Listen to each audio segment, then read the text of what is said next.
And gun violence early this morning claimed the life of a promising young college basketball player. His father is demanding justice and spoke to CBS 2's Allie Bauman, who joins us now live from Harlem. Allie.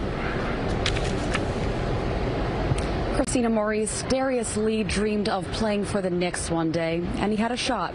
His dad told us Darius was a good kid who accomplished anything he put his mind to. But his dreams and life were cut short last night. If things had been different, his dad says they might have been wrapping up a family dinner right about now. He would say to me, "What you cooking tonight?" And I would say, "I don't know, I'll make something." And he would come through and have a plate, 2 plates. To all the people who loved Darius Lee, his death does not feel real yet. This is something different. Nobody expect that. The guy don't curse. He don't hang out. He don't drink. He don't do anything. He just played PS5 and played basketball. The 21-year-old was one of 9 people shot overnight on 5th Avenue and 139th Street. The scene so close to where Lee lived, his sister could hear the gunshots. She heard the shots. She called him. He didn't answer. She called him again. He didn't answer. His best friend called his mom and said, "I'm sorry." She said, "Sorry for what?" He's like, "I'm sorry." She said, "Darius was shot." Police said people had been having a barbecue on the block, and a group was also filming a music video there when investigators believe some kind of dispute broke out. A gun was later recovered at the scene.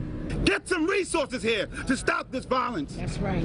Because our people are dying, and we're tired of it. Lee was a star basketball player at St. Raymond High School for Boys in the Bronx. From there, he got a full ride to Houston Baptist University and was supposed to graduate in December. Would have been probably preseason player of the year going into next year in our conference. Terrific future ahead of him as a pro player.